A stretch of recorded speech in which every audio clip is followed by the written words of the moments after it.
Assalamu alaikum students. This is your teacher Muhammad Umar Khatak for the subject Organizational Theory and Behavior, and this is our 24th lecture. And we'll be starting chapter number 9, Foundations of Group Behavior. Foundations of Group Behavior. Defining and classifying groups. In organizational behavior, a group is two or more individuals interacting and interdependent who have come together to achieve particular objectives. Groups can be either formal or informal. A formal group is defined by the organization's structure, with designated work assignments and established tasks. In formal groups, the behavior team members should engage in are stipulated by and directed towards organizational goals. The 6 members of an airline flight crew are a formal group, for example.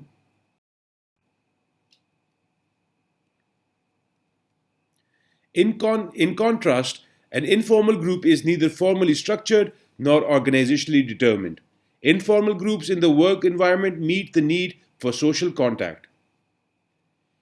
3 employees from different departments who regularly have lunch or coffee together are an informal group. These types of interactions among individuals, though informal, deeply affect their behavior and performance. Social identity. People often feel strongly about their groups, partly because, as research indicates, shared experiences amplify our perception of events. Also, according to research in Australia, sharing painful experiences in particular increase our felt bond and trust with others. Why do people from groups and form groups, and why do they feel so strongly about them? Consider the celebrations that follow when a sports team wins a national championship. The winner's supporters are elated, and the sales of the team related shirts, jackets, and hats skyrocket. Fans of the losing team feel dejected, even embarrassed. Why? Even though fans have little to do with the actual performance of the sports team, their self image can be wrapped up in their identification with a group. Our tendency to personally invest in the accomplishments of a group is the territory of social identity theory. The theory proposes that people have emotional reactions to failures or success of their groups because their self esteem gets tied to whatever happens to the group. When your group does well, you bask in the reflected glory and your own self esteem rises. When your group does poorly, you might feel bad about yourself, or you might reject that part of your identity like fair weather friends.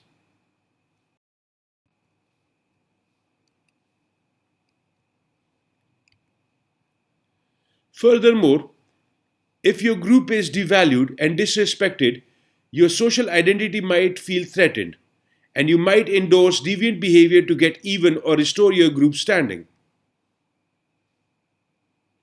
Social identities can even lead people to experience pleasure as a result of seeing another group suffer. We often see these feelings of Schadenfreude in the joyous fan experience when a hated team loses. People develop many identities through the course of their lives. You might define yourself in terms of the organization you work for, the city you live in, your profession, your religion, your background, your ethnicity, or your gender. Over time, some groups you belong to may become more significant to you than others. A US expatriate working in Rome might be very aware of being from the United States, for instance, but doesn't give national identity a second thought when transferring from Tulsa to Tuscan. We may thus pick and choose which of our social identities are salient to the situation, or we may find that our social identities are in conflict, such as the identities of business leaders and parents. Our social identities help us understand who we are and where we fit in with other people. And research indicates they bring us better health and lower levels of depression because we become less likely to attribute negative situations to internal or insurmountable reasons. However, To experience these good outcomes, we need to feel our social identities are positive. Until now, we have discussed social identities primarily in a cultural context. However, the identity we may feel with respect to our organization is only one aspect of our work related identities. Within our organization and work group, we can develop many identities though. Relational identification when we connect with others because of our role, and collective identification when we connect with aggregate characteristics of our group. Often, our identification with our work groups is stronger than with our organizations, but both are important to positive outcomes in attitudes and behavior. Additionally, if we have low identification in relation to groups, they may be increased among by group members. If we have low identification with our organization, we may experience decreased satisfaction and engage in fewer organizational citizenship behavior.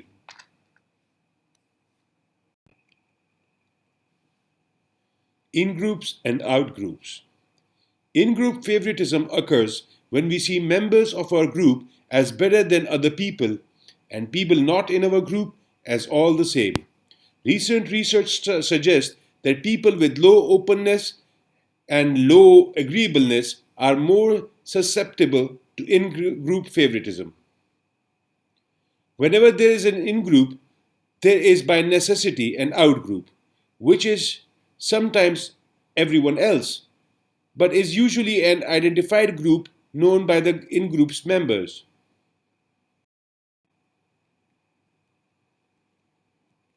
For example, if my in group is the Republican Party in the US politics, my out group might be anyone in the world who is not a Republican, but it's more likely to be the other US political parties or perhaps just Democrats. When there are in groups and out groups, there is often animosity between them. One of the most powerful sources of in group out group feeling is the practice of religion, even in workplace.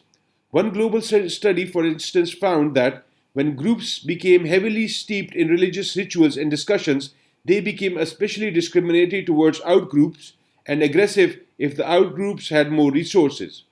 Consider an example from another study of a UK Muslim organization that supported Al Qaeda and identified moderate UK Muslims as its outgroup.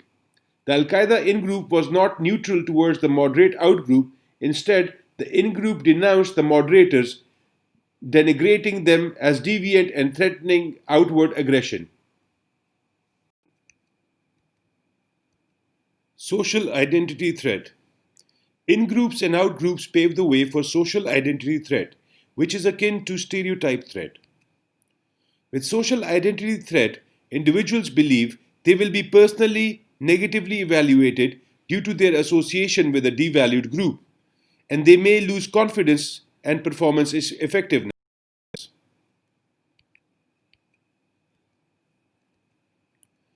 One study found, for example, that when subjects from high and low socioeconomic backgrounds took a high pressure math test, the low status subjects who felt social identity threat could be as confident as the high status subjects only when they were first deliberately encouraged about their abilities. Stages of group development. Temporary groups with finite deadlines pass through a unique sequencing of actions or inaction. Their first meeting sets the group's direction. The first phase of group activity is one of inertia and thus slower progress. A transition takes place exactly when the group has used up half of its allotted time. This transition initiates major changes. A second phase of inertia follows the transition. The group's last meeting is characterized by a markedly accelerated activity. This pattern is called the punctuated equilibrium model. Let's discuss each stage of the model. At the first meeting, the group's general purpose and direction is established. Then a framework of behavioral patterns and assumptions through which the group will approach its project emerges, sometimes in the first few seconds of the group's existence. Once set, the group's direction is solidified and is unlikely to be re examined throughout the first half of its life. This is a period of inertia. The group tends to stand still or become locked into a fixed course of action, even if it gains new insights that challenge initial pattern and assumptions. One of the most interesting discoveries in studies was that group experienced a transition precisely halfway between the first meeting and the official deadline. Whether members spend an hour on the project or 6 months, the midpoint appears to work like an alarm clock, heightening members' awareness that their time is limited and they need to get moving. This transition ends phase 1 and is characterized by a concentrated burst of changes, dropping of old patterns and adoption of new perspectives. The transition sets a revised direction for phase 2, a new equilibrium or period of inertia in which the group executes plans created during the transition period. The group's last meeting is characterized by a final burst of activity to finish its work. In summary, the punctuated equilibrium model characterizes groups as exhibiting long terms of inertia interspread with brief revolutionary changes triggered primarily by members' awareness of time and deadlines.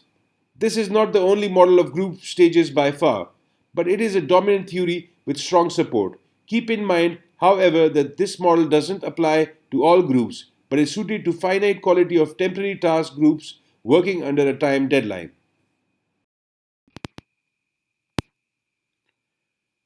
Now let's talk about the group properties. Now the first property that we're going to discuss is roles. Work groups shape members' behavior, and they also help explain individual behavior as well as the performance of the group itself. Some defining group properties are roles, norms, status, size, cohesiveness, and diversity. We will discuss each in the sections that follow. Let's begin with the first group property, roles. A role, a set of expected behavior patterns attributed to someone occupying a given position in a social unit. We are required to play a number of diverse roles, both on and off our jobs. As we'll see, one of the tasks is understanding behavior is grasping the role a person is currently playing. Bill is a plant manager with EMM Industries, a large electrical equipment manufacturer in Phoenix. He fulfills a number of roles: employee, member of the middle management, and electrical engineer. Off the job, Bill holds more roles: husband, father, Catholic, tennis player, member of the Thunderbird Country Club, and president of the Homeowners Association. Many of these roles are compatible. Some create conflict. How does Bill's religious commitment influence his managerial decisions regarding layoffs, expense padding, and provision of accurate information to government agencies? A recent offer of promotion requires Bill to relocate, yet his family wants to stay in Phoenix. Can the role demands of his job be reconciled with the demands of his husband and father roles? Different groups impose different role requirements on individuals. Like Bill, we all play a number of roles, and our behavior varies with each. But how do we know each role's requirements? We draw upon our role perception to frame our ideas of appropriate behavior and learn the expectations of our group.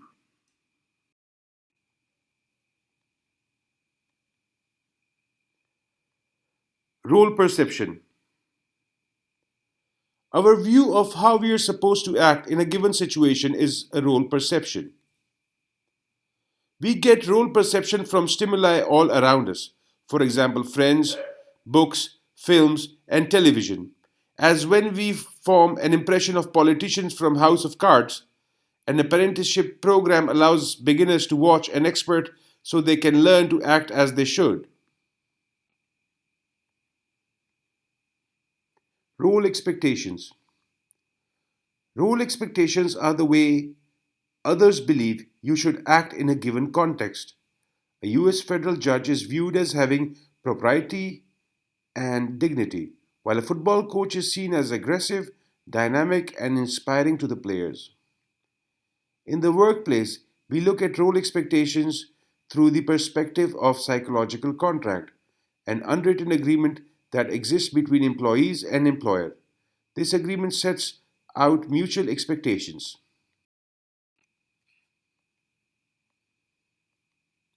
Management is expected to treat employees justly, provide acceptable working conditions, clearly communicate what is a fair day's work, and give feedback on how well an employee is doing. Employees are expected to demonstrate a good attitude, follow directions, and show loyalty to the organization. What happens if management is derelict in its part of the bargain? We can expect negative effects on employee performance and satisfaction. One study among restaurant managers found that violations of the psychological contract were related to greater intentions to quit, while another study of a variety of different industries found psychological contracts were associated with lower levels of productivity, higher levels of theft, and greater work withdrawal. There is evidence that perception of psychological contract vary across cultures. In France, where people are individualistic and power is more asymmetric, contracts are perceived as self-interested yet favoring the more powerful party. In Canada, where people are individualistic but power is more symmetric, contracts are perceived as self-interested yet focused on balanced reciprocity. In China, where people are collectivist and power is more asymmetric, contracts are perceived as going beyond the work context into employees' lives. And in Norway, where people are collectivistic but power is more symmetric, contracts are perceived as more relational and based on trust.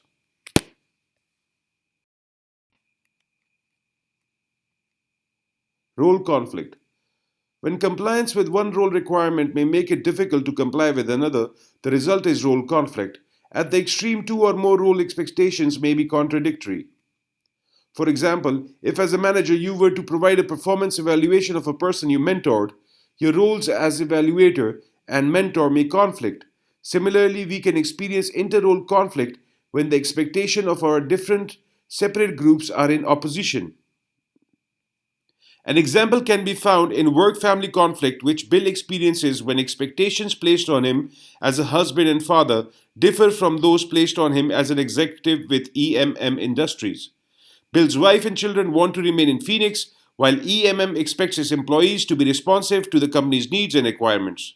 Although it might be in Bill's financial and career interest to accept a relocation, the conflict centers on choosing between family and work role expectations. Indeed, a great deal of research demonstrates that work family conflict is one of the most significant sources of stress for most employees. Within organization, most employees are simultaneously in occupation, work groups, divisions, and demographic groups. And these identities can conflict when expectations of one clash with the expectations of another. During mergers and acquisitions, employees can be torn between their identities as member of their original organization and of the new parent company. Multinational organizations also have been shown to lead to dual identification with the local division and with the international organization.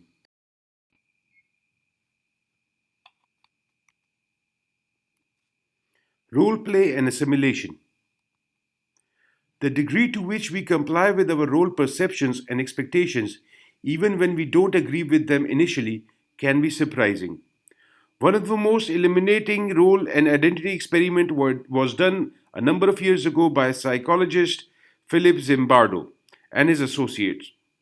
They created a prison in the basement of Stanford's psychology building, hired emotionally stable, physically healthy, law abiding students who scored normal average on personality tests, randomly assigned them the role of either guard or prisoner, and established some basic rules.